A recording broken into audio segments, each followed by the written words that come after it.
Paulo Avellino na stress kay Ivana Alawi na nakipagsabunutan sa isang tindera. Naku, iha sa akin. Pasensya na po. Na po humingi ng pasensya na po.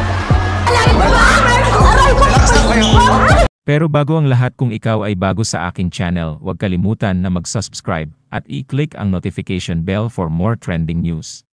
Nagkulab ang kapwa kapamilya stars na sina Ivana Alawi at Paulo Avellino na mapapanood sa YouTube channel ng aktres at social media personality.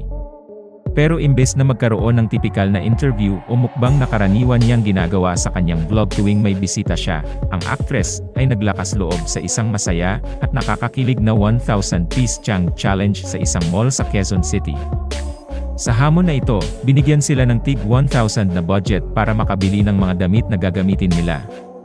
Pinilit ni Ivan si Paulo na makipagtawaran, pero ayaw nito since bukod sa sobrang nahihiya nitong gawin, alam din niya kung gaano kahirap para sa mga vendor na kumita araw-araw, at dahil kabilang sila sa pinakasikat na artista sa local entertainment scene ngayon, dinumog sila ng mga mall goers at store attendant at sinundan sila saan man sila magpunta at huminto. Huminto sila sa isang stall na pag-aari ng isang prangka na lola at isang masiglang apo, kung saan nangyari ang isang nakakagulat na mga pangyayari. Habang sinubukan ni Ivana na makipagtawaran ng paulit-ulit at nangako sa mga may-ari na babayaran ang buong halaga sa likod ng kamera, paulit-ulit nilang tinanggihan at sinabi sa kanila na hindi pa sila kumakain ng tanghalian o kumikita ng sapat na pambayad sa kanilang renta para sa araw na yon. Hindi po ako tumatawad ng kalahati, ma'am, kasi naiintindihan ko po na kailangan ng ano. Wala pa kaming benta. Hindi ko naman natatawad. Bayad kami ng pwesto. Employees kami po, kakain pa kami. Ang sitwasyon ay naging medyo matindi sa pagitan ni Ivana at ng mga may-ari ng stall, lalo na nang sinimulan ng matandang babae na hilahin ang buhok ni Ivana. Ang kanyang apo ay naging irritable sa aktres. Jacket summer ngayon. Ito nanunulak. Nakakainis ka? Ma'am, okay na. Ganda mo nga, tuwa ako eh. Oh. Ma'am, wag na, ma'am. Huwag mo naman ako iha sa akin. Ito ang nagtulak kay Paulo na makialam sa kanyang pagtatangka na patahimikin ang magkabilang panig, gayon din ang paulit-ulit na paghingi ng tawad sa dalawang babae sa ngalan ng aktres na nagalit na rin. Ma'am, pasensya na po. Walang 63. Ako na po humingi ng pasensya na po. Ay, ang ganda. Pagbalik nila sa dressing room, pinayuhan ni Paulo na nakapagtataka sa kabila ng sitwasyon, na huminahon si Ivana at huwag hayaang masira ang araw umuod niya sa nangyari dahil hindi ito magiging sulit. He further appeased her by saying, huwag na kasi matanda na rin. Siyempre, huwag mananakit ng senior.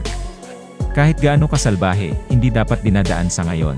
Nagbigay din siya ng mga mungkahi sa kanya kung ano ang maaari niyang gawin upang matugunan ang issue at maibahagi ito sa kanyang mga manonood sa tamang paraan nang hindi kinakailangang ibunyag ang buong pangyayari. Ngunit ganap na hindi napigilan ni Ivana ang pagharap sa dalawang babae nang muli silang magkaharap sa loob ng dressing room. Isang marahas na pag-aaway ang naganap sa pagitan ng dalawang partido dahil walang gustong matalo, kung saan sinubukan ni Paulo ang lahat para pigilan sila. At iyon ang nagsilbing hudyat para ibulalas ni Ivana na, "It's a prank," na labis na ikinagulat ni Paulo na napangiti na lang habang tumatawa ang lahat ng nasa paligid niya.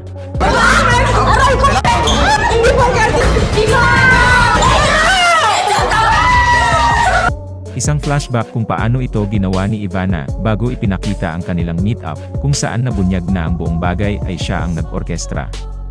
Nagrenta talaga siya ng stall, habang ang dalawang babaeng kasabwat niya ay mga artista talaga, at sila ay Winnie Mate bilang lola at Mohara Sanama bilang apo. Nang tanungin ni Winnie kung nahulog nga ba siya sa kanilang prank, inamin ng kapamilya aktor na he's actually gullible.